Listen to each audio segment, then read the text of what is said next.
칼빈의 설교를 연구한 학자로는 네덜란드의 비스테르펠트하고 독일의 뮬하프트, 영국의 파크, 프랑스의 스토페 등이 대표적이고요.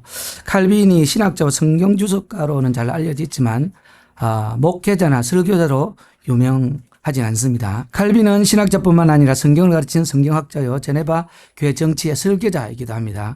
그가 장로교회와 개혁교회의 정치 질서를 세운 명실을 상부한 설계자와 설립자라는 사실에 이의를 제기할 사람은 아무도 없을 것입니다. 카를 리커라고 하는 사람이 아주 잘 자신의 책에서 이것을 증명해 주고 있습니다. 칼빈은 사실상 제네바의 목사였습니다. 그가 평생 제네바 교회를 섬기는 목회자였기 때문에 그에게 가장 잘 어울리는 호칭이 있다면 그건 목사입니다. 그는 제네바의 여러 목사들 가운데 가장 사랑받는 설교자였습니다. 제네바의 설교자들이 많았지만 칼빈 설교할 때 가장 많이 모였습니다. 칼빈의 제네바 사역 가운데 기독 강요 정보와 성경주석 저술 및 강의의 중요성을 빼놓을 수는 없지만 가장 막중한 칼빈의 임무는 목사로서 설교하는 일이었습니다. 칼빈의 설교 원본은 칼빈 작품 전집에만 872편이 실려 있고요. 미간행 설교들이 추가적으로 출간되고 있는 칼빈 설교 보충집을 통해서 계속 출간이 되고 있는데 엄청난 양입니다. 이게 오늘까지 남아 있을 수 있었던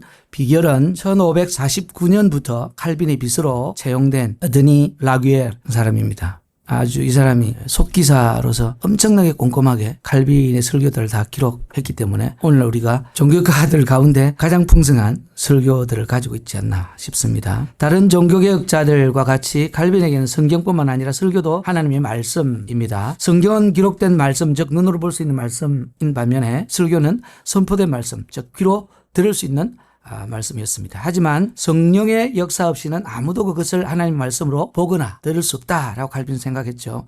성경과 설교가 하나님의 말씀인 이유는 성령께서 성경의 저자이시며 설교의 선포자라고 칼빈이 생각했기 때문에 그렇습니다. 인간 저자와 인간 설교자는 각각 성령의 감동과 능력으로 말씀의 기록자가 되고 설교자로서 자신의 역할을 감당했다, 이렇게 본 거죠. 말씀하시는 분은 항상 하나님이시고 화자시죠. 그리고 인간은 그 말씀의 전달자일 뿐이다. 이것도 너무 비하해가지고 우리는 단지 도구였을 뿐인가 이런 엉뚱한 오해. 이성이 우리에게 가져다 주는 혼동은 굉장히 큽니다. 이성이 너무 잘 굴러가면 이제 뭘 자꾸 만들어내잖아요. 단순한 걸 복잡하게 만듭니다. 그게 사실 꽉 찼던 것이 중세였고 그걸 확 썰어이 풀어치우고 하나님의 말씀을 그 자리에 세우고 단순성을 강조하기 시작한 게 종교개혁이다. 이렇게 해도 틀리지 않을 것 같아요. 설교의 목적은 하나님의 말씀을 정확하게 이해하고 해석하여서 하나님의 뜻을 바르게 전달하는 것이라 칼빈은 생각했죠. 루터와 츠빙글리는 모두 하나님의 말씀을 최고의 권위로 인정하지만 두 종교개혁자 사이에 미묘한 강조점 차이가 있습니다. 루터는 보이는 외적 말씀인 성경을 강조했던 반면에 츠빙글리는 성경의 저자이신 성령을 강조했습니다. 루터에게는 성경의 해석자가 성경이지만 그래서 성경이 해석한다. 성경의 해석자는 성경이다. 그런 이야기 많이 들어보셨잖아요. 루터가 이야기한 거거든요. 그런데 츠빙글리는 인간적인 어떤 것과 하나님의 것을 너무 지나치게 대비하다 보니까 성령만 강조하는 경향이 있습니다. 이게 사실은 왜 우리가 16세기 제세례파가 취리에서 생겨났는가 하는 걸 생각하게 하는 대목이기도 해요. 두 종교개혁자 모두 성경 해설이 이성의 합리적 이해에 부합해야 한다는 합리주의를 반대합니다. 칼빈도 합리주의를 반대하죠. 그렇지만 이성의 중요성을 강조합니다. 특히 성경을 해석할 때 우리가 이해하는 것이 중요하다라고 보죠. 그러나 이성을 마지막 이해의 열쇠로 보지는 않습니다. 칼빈에게는 성경의 저자도 성경의 해석자도 오직 성령 하나님이십니다. 하지만 성경이란 성령의 영감으로 기록된 거룩한 책인 동시에 하나님께서 인간을 통해 인간의 언어로 기록하신 인간의 책이라 칼빈은 그래 본 거죠. 왜냐하면 칼빈은 하나님께서 인간을 위하여 인간에게 적응하신다는 적응 원리를 기록된 성경에도 적용하기 때문입니다. 동일한 적응 원리는 설교에도 나타납니다. 우리 12번 각주 보시면요. 나의 조야함을 불쌍히 여기시는 하나님께서 내게 자신의 비밀들을 부드럽고 사랑스러운 방식으로 말씀하시려고 말을 더듬으시는 것처럼 가능한 나의 능력에 맞추어 주신다. 그것은 마치 갓난 아이를 먹일 때 아이가 삼키기만 하면 되도록 그 음식물을 억대는 것과 같다. 설교자가 띠림해도 하나님은 전할 말씀 제대로 다 전하게 하신다. 이런 뜻입니다. 그러면 청중 어떻게 해야 되겠습니까? 저 띠리만 목사의 설교 가운데서 내게 하나님께서 주시려고 하는 말씀 뭘까? 이걸 귀담아 들으려고 해야죠. 띠리만 목사다. 그 뒤에 계신 하나님을 보지 않으면 눈먼 청중이 되는, 눈먼 청중, 귀먼 청중이 되고. 칼빈에게 성경은 기록된 말씀이고 설교는 들려지는 말씀입니다. 말씀하시는 하나님의 음성이 설교자의 입술을 통해 선포되는 것입니다. 이것이 곧 설교라고 생각한 거죠. 따라서 설교는 설교자의 말이지만 동시에 하나님의 말씀입니다. 하지만 성령의 역사 없이는 하나님의 말씀도 없습니다. 그래서 종교개혁자들이 설교를 하나님의 말씀으로 강조한 욕을 가지고 이제 목사가 내가 설교하는 모든 건 다 하나님의 말씀이야. 하나님의 말씀으로 들어. 조금 좀 기시감이 들죠. 이단. 예. 이단들이 주로 이러잖아요. 그죠? 그러다가 이제 한 발 더 나가면 내가 신이야. 봐. 내가 보이는 신이야. 이리 되는 거 아닙니까? 근데 칼빈을 그렇게 오해하면 안 됩니다. 칼빈은 디모데전서 3장의 감독 직분에 대한 설교에서 다음과 같이 주장합니다. 설교자가 설교단에 서는 목적은 결코 그가 스스로 높은 자리에 올랐다는 것을 뽐내기 위한 것이 아니라 하나님께서 사람의 입을 통해 우리에게 말씀하시기 위한 것이다. 설교자는 양떼를 치는 지혜뿐만 아니라 이리와 도둑을 쫓아버릴 용기도 겸비해야 한다라고 생각했습니다. 따라서 강단의 목사, 즉 설교자에게는 이중적인 목소리가 필요합니다. 즉 우리는 가르침에 응답하는 그런 자들을 권면하고 그들을 바른 길로 인도하기 위해 부드러운 목소리를 가져야 하고, 또한 하나님께서 정하신 자들을 결코 빼앗기지 않도록 생명의 목자이신 하나님의 순수한 교리를 지키기 위하여 이리들과 도둑들에 맞서 외치는 다른 목소리를 가져야 된다. 한 목소리는 부드러운 목소리, 권면하고 위로하고, 다른 한면으로는 사자와 같이 울부짖는 그런 목소리를 가져야 된다. 테이첼 파크는 칼빈이 설교를 세 가지 의미에서 하나님의 말씀으로 간주한다고 분석합니다. 설교가 하나님의 말씀인 것은 첫째로 그것이 마치 하나님 자신에 의해 선포되는 말을 듣는 것과 같을 정도로 하나님의 말씀인 성경의 설명과 해석이라는 의미에서다. 제가 번역해놓고도 이 번역을 이해하려면 상당히 좀 어렵겠다, 이런 생각이 들긴 합니다. 이것은 설교가 성경과 불가분의 관계라는 것을 의미한다. 이렇게 제가 요약했습니다. 두 번째로 THL 파크는요, 설교는 설교자가 하나님에 의해 그분의 대사로 보내어지고 위임되었기 때문에 하나님의 말씀이다 라고 칼빈이 생각했다는 거죠. 이것은 마치 군주의 특사가 군주로부터 정권을 위임받아 군주를 대신하는 것처럼 말씀의 종인 설교자도 하나님의 신적 권위를 위임받은 대사라는 사실과 결부됩니다. 그리고 파크는 마지막 세 번째로 주장하기를요, 가장 정밀하게 설교는 그것이 계시라는 의미에서 하나님의 말씀이다, 이래 이야기했는데 파크의 이 주장엔 동의하기가 조금 어렵습니다. 왜냐? 칼빈의 설교론보다는 바르트의 말씀론에 더 가까운 설명 같습니다. 파크는 자신이 바르트주의자임을 드러내고 싶은 의도가 아주 다분해 보입니다. 여러분, 테이첼 파크는 바르티안 맞죠? 네. 여기서 그가 인용한 칼빈 자신의 원문 가운데 설교가 하나님의 계시라는 그의 주장을 직접 증명할 만한 어떤 인용문도 제가 발견하지 못했습니다. 하지만 칼빈의 설교에 대한 파크의 다음과 같은 판단은 옳다고 생각합니다. 설교는 이 세 번째 의미에서 하나님께서 사람의 말을 통하여 말씀하실 때 하나님의 말씀이다. 여러분, 이거는 두 번째하고 같은 맥락 아닙니까? 그죠? 네. 자, 그 다음 단락. 칼빈에게 설교는 하나님의 말씀이며 설교하는 목사는 목숨 걸고 말씀을 지키고 말씀에 순종하는 말씀의 종입니다.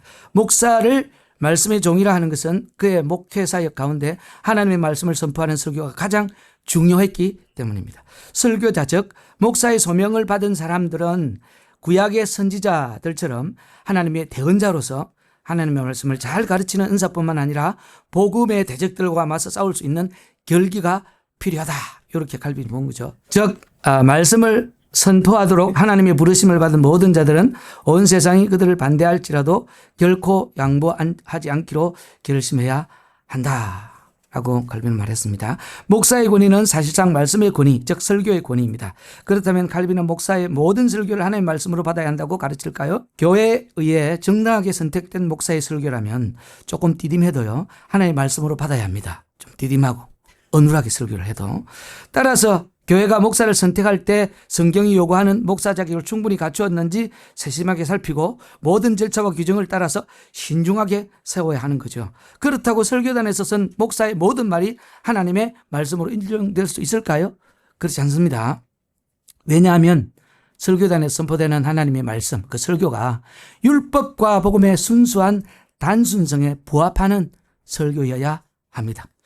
그때 하나님의 말씀으로 인정받을 수 있고, 그리고 성경의 가르침과 무관하게 설교자가 자신의 생각으로 만들어낸 그런 설교는 하나님의 말씀이 아니라 인간의 말에 불과하다. 이단들은 하나님께서 나를 세우셨어 이러면서 하나님의 말씀을 받으라고 막 강조하는데 실제 뜯어보면 전부 다 지 말이에요. 말씀의 종으로 부르심을 받았다는 개인의 내적 소명은 반드시 교회의 선택인 외적 소명을 통해서 최종적으로 확인되어야 합니다.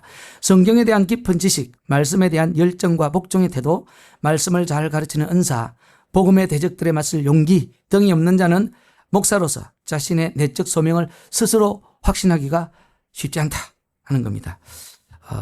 신학교 다니시는 분 계신지 모르겠는데 계속 질문해 봐야 됩니다. 스스로.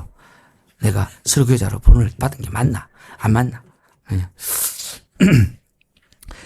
이와 같은 개인의 내적 소명에 부합하는 목사 자격을 얼마나 잘 갖추는지 교회는 반드시 확인해. 외적 소명을 통해서. 그래서 교회가 목사가 설교를 잘한다더라. 와, 뭐 부흥시켰다더라. 이래가지고 그냥 덥석 받았다가는 사단이 나기도 합니다. 큰일 납니다. 교회가 목사로 선택한 자가 성경의 가르침에 어긋나지 않은 내용을 설교할 때 그것을 하나님의 말씀으로 받아들이지 않는다면 이것은 하나님께 대한 불순종일 뿐만 아니라 교회 스스로 말씀과의 관계를 부정하는 꼴입니다. 여러분, 청중 가운데 목사와 불편한 관계 있으면 목사 설교가 안 들려요. 그죠? 누구 손해입니까? 지 손해, 지 손해. 그리고 어째 됩니까? 나중에 결국 목사하고 대립각을 세우고 막 싸우고 분란 일으키고 그래 되면 가장 큰 손해를 보는 건 하나님의 교회입니다. 교회. 누가 그 일을 할까요? 하나님의 교회를 힘들게 하는 사탄이 사탄. 자기가 사탄에게 이용되는지도 모르고 막 싸우고 막 지만 옳다 그러고 그래야 되는 겁니다. 칼빈은 설교단을 하나님의 보좌라고 부르는데 그것은 심판의 보좌를 의미합니다. 그러므로 청중은 반드시 설교를 하나님 말씀으로 받아야 합니다. 그 설교의 첫 번째 청중은 설교자 자신입니다. 칼빈이 한 얘기예요. 그는 말씀의 제자이기 때문입니다. 칼빈은 주장하기를 하나님의 말씀을 선포하는 자들이 또한 다른 사람들을 인도해야 할 책임이 있는 자들이 만일 일반적인 신분, 보통의 자리에서 제외돼야 한다. 자기가 보통 사람이다. 누구든지 다 청중이다라고 생각하는 그 청중의 자리에서 자신을 제외시킨다면 또한 만일 다른 사람들을 나는 설교하는 사람들, 너희들은 듣는 사람들이야. 이렇게 높낮이로 그렇게 착각한다면 그들에게 화가 있기를 하면서 왜냐하면 칼빈이 말하기를요. 만일 그들이 먼저 하나님을 따라 전진하고 이웃과 평화롭게 살며 우리 주 예수 그리스도의 양떼임을 보여주기 위해 수고하는 것이 아니라면 그들 스스로 강단에서 목을 부러뜨리는 것이 더 나을 것이다.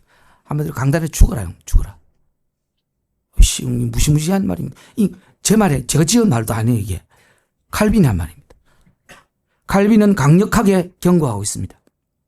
첫 번째 청중으로서 설교자 자신이 선포한 하나님의 말씀에 스스로 순종하지 않는다면 그는 설교단에서 죽는 것이 더 낫다. 여러분, 첫 번째 청중이 누구라고요? 설교자 자신이에요. 설교자는 누구보다 먼저 자신의 설교에 순종하는 삶의 본을 보여야 합니다. 설교가 삶에서 열매를 맺는 것은 비단 설교자에게만 요구되는 것은 아닙니다. 모든 청중은 설교를 하나님의 말씀으로 듣기만 하는 자가 아니라 듣고 행하는 자, 즉 순종하는 자가 되어야만 합니다. 구약시대든 신약시대는 순종은 항상 제사, 즉 예배보다 낫습니다. 설교는 하나님의 말씀이기 때문에 모든 청중에게 순종을 요구할 권리가 있습니다. 청중은 설교를 마치 하나님께서 친히 말씀하시는 것처럼 들어야 할 책임과 의무가 있습니다. 진리의 소리를 듣고 순종하는 자만이 거짓의 소리를 구분할 수 있습니다. 칼빈은 그리스도를 교회 유일한 교사로, 교회를 하나님의 학교로, 회중을 학생으로 비유합니다. 하나님은 그리스도의 몸인 교회를 자신의 말씀으로 가르치시고 다스리시기 위해 자신의 동역자들을 세우시는데 이들이 감독과 목사, 교사, 장로로 불리는 교회 직분자들입니다. 종교개혁자들은 하나같이 지상교회에서 가장 고귀한 사역을 설교로 간주합니다. 칼빈도 예외가 아닙니다. 왜냐하면 설교는 하나님의 살아있는 말씀이기 때문입니다. 설교는 기록된 말씀이 마치 하나님께서 직접 말씀하시는 것처럼 들려질 수 있는 역동적 말씀입니다. 물론 이것은 우리의 마음을 움직이시는 성령의 역사로만 가능합니다. 그렇다면 과연 설교를 듣는 청중이 성령이여 오시옵소서라는 간절한 기도 없이 하나님의 음성을 제대로 들을 수 없다. 이래 봐야 되겠죠? 사실상 성경에서 들음은 대부분 순종의 의미가 내포되어 있어서 청종을 의미합니다. 물론 가끔 야고보서처럼 믿음과 행위, 들음과 행함을 구분하는 곳에서는 단순히 듣는 것만을 의미하기도 합니다. 청중이 선포되는 설교를 통해 하나님의 음성을 듣는다면 그는 그 음성에 순종하지 않을 수 없을 것입니다. 순종은 설교자의 요구가 아니라 설교자를 통해 말씀하시는 하나님의 요구입니다. 하나님은 그 순종을 먼저 설교자 자신에게 요구하십니다. 설교의 청중은 설교를 듣는 회중만이 아닙니다. 설교자도 청중이죠. 설교의 유일한 화자는 하나님 한 분뿐이십니다. 나머지 모두는 청자입니다. 칼빈은 설교에서 너희 대신에 우리, 누 대신에 누라고 하죠. 구 대신에 대명사를 자주 사용합니다. 설교란 하나님께서 친히 자신의 백성을 가르치시고 그의 모든 백성을 하나님께 배우는 필수적인 도구다. 설교라는 거죠. 설교자 칼빈에게 신학자와 성경 주석가보다 더 잘 어울리는 명칭이 목사라 말씀드렸습니다. 왜냐하면 목사 고용 권한을 가진 제네바시의 여여가 칼빈을 처음 제네바 목사로 임명을 했죠. 요게 나와 있습니다. 원문이 있습니다. 어떤 사람들은 칼빈이 무슨 신학 공부도 안 했는데 그 목사 맞나? 이런 사람들 꼭 있어요. 그죠? 명확하게 나오니까 16세기 기록으로 나와 있으니까 염려하지 마시고 증거를 들이대시기 바랍니다. 자, 넘어갔어요. 57페이지 보시면 제일 끝에 제네바 목사로서 제일 위쪽 칼빈의 주요 사역은 설교와 강의였습니다. 칼빈의 강의는 그의 주석처럼 성경 본문을 한 구절씩 차례로 설명합니다. 강의와 주석의 차이점이라면 강의에만 마지막에 기도문이 있다는 것입니다. 그래서 여러분 지금 칼빈 주석 보면 기도가 있는 주석이 있고 기도가 없는 주석이 있어요. 기도가 있는 주석은 칼빈이 강의했던 내용을 필사해서 주석으로 만든 거다. 이렇게 보시면 됩니다. 설교와 강의의 가장 큰 차이점은 강의가 한 구절씩 차례로 다루는 강의 방식인 반면에 설교는 선택된 구절 가운데 칼빈이 강조하고 싶은 주제와 내용에 집중하는 그런 방식입니다. 그러니까 이야기하고자 하는 내용이 있는데 그 내용을 이제 구절별로 해가지고 연결시켜서 설교를 합니다. 칼빈이 제네바의 목사가 되기 이전에도 설교를 했을까요? 그 까리테노라는 사람이 자신의 책 베리의 칼빈주의에서 칼빈이 부르주에 머물 때 설교했다고 주장합니다. 하지만 배자가 쓴 칼빈 전기에는 칼빈이 제네바 시절 이전에 설교했다는 언급이 없습니다. 물론 꼴라동은 또 조금 다르게 이야기합니다. 바렐과 함께 칼빈이 제네바로부터 추방된 것도 그들이 설교하지 말라는 제네바의 의회의 명령을 따르지 않고 자신들의 뜻대로 설교를 감행했기 때문이죠. 제네바에서 추방된 칼빈은 부스의 강권으로 스트라스부르로 갔는데 거기서 프랑스 피난민 교회를 맡아 원 없이 설교를 하기 시작했죠. 1541년에 다시 제네바로 돌아온 후 칼빈은 9월 16일 주일에 한 자신의 첫 설교를 그가 추방되기 직전에 했던 마지막 부활절 설교 다음 본문으로 시작했다. 여러분 다 아시죠? 워낙 유명해가지고 그죠? 그래서 지금까지 회자될 만큼 연속 강해 설교의 모범으로 유명합니다. 목사로서 칼빈은 1550년경부터 임종 직전까지 설교를 주일에 2번 하고 격주로 매일 했기 때문에 2주 14일마다 10번씩 약 10번씩 설교했다. 이래 볼 수 있습니다. 심지어 설교가 없는 날에는 강의를 했다고도 합니다. 베자와 꼴라동에 따르면 칼빈은 자신의 힘과 건강이 허락하는 것보다 훨씬 더 열심히 일하면서 결코 자신을 아끼지 않았다. 그는 보통 2주마다 매일 설교했고 매주 3번 신학을 강의해야만 했다. 왜 칼빈이 걸어다니는 종합병원이었는지 알만하지 않습니까? 이렇게 강행군을 했으니까. 이 외에도 제네바 종교역자는 매주 정기적으로 7회에 참석했고 금요일마다 꽁그레가시옹이라 불리는 성경 모임에도 참석했고 병자 신방도 해야 했고 권면이 필요한 개인 상담과 수많은 서신 교환도 하지 않을 수 없었기 때문에 사실상 편히 쉴 수 있는 날이 거의 없었습니다. 1550년부터 1560년까지 10년 동안 칼빈이 한 설교는 약 2000편 정도 됩니다. 칼빈이 자신의 모든 설교에서 설교를 필사하라고 개인 비서를 둔 경우는 굉장히 16세기 경우도 드뭅니다. 칼빈에게 예외적인 거. 왜냐하면 이걸 이제 그 필사를 고용을 해서 필사를 해가지고 프랑스는 지금 그 로마 카톨릭이고 몰래 이제 개신교 복음이 들어가야 될 상황이라서 불어로 된 이 설교를 몰래 밀반입해서 그래서 프랑스 개신교도가 그렇게 활성화됐다 이래 볼 수 있습니다. 칼빈이 자신의 모든 설교에서 결코 빠뜨릴 수 없을 정도로 확고한 방법을 추구했는지는 의문입니다. 칼빈이 오늘날 3대지 설교를 했다든지 원포인트 설교를 했다든지 구속사적인 설교를 했다 하는 이런 특정 방법론을 일관성 있게 활용한 흔적은 전혀 없습니다. 그냥 강해 방식이죠. 따라서 칼빈이 강해 설교라는 형식 외에는 특정한 형식 의미지도 일정한 형식을 추구하지도 않았던 것으로 평가할 수 있습니다. 칼빈은 설교할 성경 본문에 대해 개인적으로 묵상할 시간이 그렇게 많지 않았던 것으로 보입니다. 칼빈은 그가 설교를 통해 하나님의 살아있는 말씀이 선포되기를 원했기 때문에 미리 준비한 설교문을 읽는 형식의 설교를 좋아하지도 않았던 것 같습니다. 칼빈이 자신의 논문에서는 수사학과 변정학과 미학 등을 적극적으로 활용한 반면에 자신의 설교에서는 단순한 형식으로 하나님의 말씀을 가르치는 것을 최우선적으로 요구했습니다. 칼빈은 설교를 통해 하나님의 말씀을 단순하게 실천적으로 설명하고 적용하기를 원했습니다. 이런 방식으로 성경 본문을 설교하는 것은 루터 교회보다는 개혁교회 전통에 훨씬 더 잘 부합합니다. 이와 같은 칼빈의 설교 방식이 후대 개혁교회에서 일종의 모델이 되었는지는 알 수 없으나 아마도 그러지 않은 것으로 보입니다. 칼빈의 설교는 대략 1시간 정도의 길이로 추정합니다. 40분에서 1시간 정도. 칼빈의 스타일은 그러므로 명료하고 자연스럽고 비유가 많으며 살아있는 스타일이라고 말할 수 있다. 즉 성경을 깨닫게 하는 설교들에 적합한 스타일이고 제시된 길로 가도록 청중을 감동시키는 스타일이다.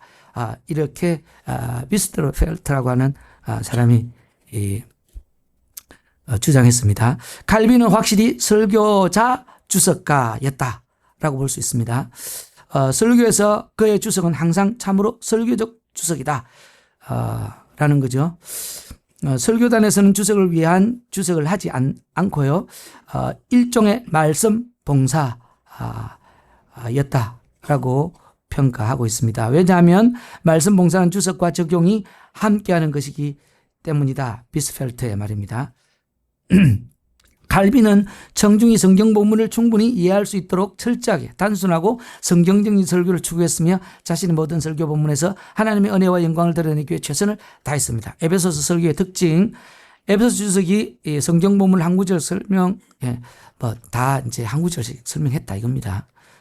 쭉쭉 넘어가서, 저기 60페이지 보시면, 칼빈이 에베소서 본문을 이렇게 구분해서 설교를 했습니다. 이게 48편입니다. 61페이지. 에베소서 주석에서는 필요한 경우 키프리아누스, 크리소스토무스, 암브로시우스, 아구스티누스 등과 같은 초대교회 교부들의 이름을 거명하며 그들의 성경 해석에 대한 평가, 교황주의와 소르본 학자들의 잘못된 교리에 대한 비판 이외에도 초대교회 이단들인 아리우스, 사벨리우스, 펠라기우스 등에 대한 언급이 있고요. 또 그들의 이단 사설에 대해서 비판하기도 하고 그리고 신약 헬라어 성경을 편집하고 라틴어로 번역했던 네덜란드 인문주의자 에라스무스의 번역과 해설에 대한 거부 또는 동의도 표현됩니다. 하지만 설교에서는 교황주의의 잘못을 지적하고 비판하는 것 외에 어떤 교부의 이름이나 이단의 이름도 언급하지 않을 뿐만 아니라 에라스무스의 번역이나 해설에 대한 언급도 전혀 없습니다.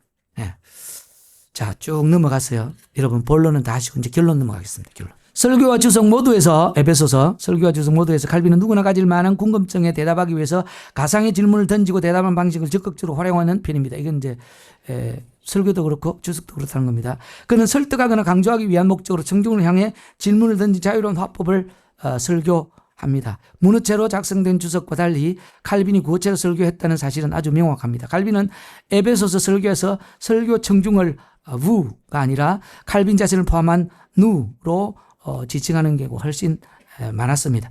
주석에서도 우리라는 말을 자주 사용합니다. 우리라는 말을 사랑하는 것 같아요. 하지만 칼빈이 설교에서 여러분이라고 하는 단어를 사용하지 않은 것도 또 사용하기를 주저한 것도 아닙니다. 칼빈의 에베소서 설교에는 확실히 여러분이라는 단어가 자주 나타납니다. 칼빈의 에베소 설교에서는 교황주의자들의 주장에 대한 비판이 매 설교마다 거의 빠짐없이 등장합니다. 에베소서 설교에서 앞 설교를 요약하는 경향을 1편부터 27편까지 유지되지만 28편부터는 앞 설교를 요약하지 않는 경향이 훨씬 강합니다. 그런 경우가 더 많아요. 칼빈의 에베소서 설교도 아마도 이 이유는요. 아마 27편까지 하다가 28편부터 시작해서 칼빈 좀 아팠던 게 아닌가. 아팠던 시기가 있거든요. 그 기간에. 칼빈의 에베소서 설교도 그의 다른 설교들과 같이 기도로 시작하지는 않지만 반드시 기도로 마칩니다. 에베소서의 모든 설교는 마침 기도 전에 회개를 촉구하는 다음과 같은 문장으로 설교를 마무리합니다. 이제 우리는 우리의 허물을 가지고 선하신 하나님의 위엄 앞에 엎드려 하나님께서 우리를 참된 회개로 인도해 주시도록 우리를 더욱더 잘 보살펴 주시기를 기도합시다. 불행하게도 칼빈 작품 전집의 편집자는 칼빈의 에베소서 설교 제1편을 제외한 나머지 47편의 설교에서 마무리 부분의 첫 문장만 제시하고 모두 생략합니다. 1562년에 출간된 에베소서 설교가 마무리 부분을 제공하지만 하늘의 아버지여로 시작하는 마침 기도 내용은 모두 생략했습니다. 그래서 영어 번역도 거기까지. 그래서 1562년에 출간된 에베소서 설교를 영어로 번역했다 이래 보고요. 칼빈의 작품 전집에는 더 빈약하게 이제 마지막 마무리가 내용이 더 짧다라는 말씀입니다. 에베소서 주석이 성경 본문의 구절 하나하나를 차례로 압축적으로 풀어 해설하는 반면에 설교는 마치 해당 본문의 주석 내용 전체를 상세하고 쉽게 풀어 설명합니다. 에베소 설교에서는 왜 그렇습니까? 혹은 무엇 때문일까요? 해당되는 질문 뿌엇과 혹은 뿌엇과 같은 단문 형태의 질문이 편당 최소 한 번 이상 등장하는 반면에 어떤 경우는 굉장히 많이 등장하는 그런 편도 있습니다. 에베소서 주석에서 단문 형태의 질문 자체가 그 주석에는 없죠. 주석에서는 필요한 경우 질문 형식을 즐겨 사용하는 것은 사실입니다. 주석에서는 찾기 어렵지만 설교에서는 종종 등장하는 문장이라면 눈을 위로 들어봅시다 혹은 이것들을 생각해 봅시다 와 같은 권유 양식입니다. 에베소서 주석에서 자주 발견되는 성경 본문의 원어 설명이 설교에서는 단 한 번도 나타나지 않습니다. 따라서 에베소 설교에서는 주석에서 언급하는 성경 사본에 관한 언급도 전혀 없습니다. 교리를 설명하기 위해 주석에서는 진료인, 동력인과 같은 신학적 방법이 가끔 사용되는 반면에 설교에서는 단 한 번도 이와 같은 걸 소개하지 않습니다. 에베소 설교의 내용은 대체로 교리적입니다. 마치 설교의 목적이 교리를 바르게 가르치는 교육인 것처럼 느낄 정도로 교리적인 내용이 압도적으로 많습니다. 하지만 칼빈의 설교에서 교리 설명은 결코 중세 사변적인 방식의 내용이 아닙니다. 설교를 통한 칼빈의 교리 교육은 누구나 일상생활에 충분히 공감할 수 있는 생각들과 경험들을 활용한 아주 쉬운 설명입니다. 다른 성경 구절의 간접 인용은 주석보다 오히려 설교에 압도적으로 많습니다. 주석에서 인용된 다른 성경 구절이 설교에서도 그대로 되곤 합니다. 칼빈의 에베소서 설교는 한마디로 대중적인 교리 교육으로 요약할 수 있습니다. 그러니까 쉽게 교리를 듣는 사람들이 못 배운 사람도 충분히 쉽게 알아들을 수 있도록 풀어 설명한 것이 칼빈의 에베소 설교 특징이었다.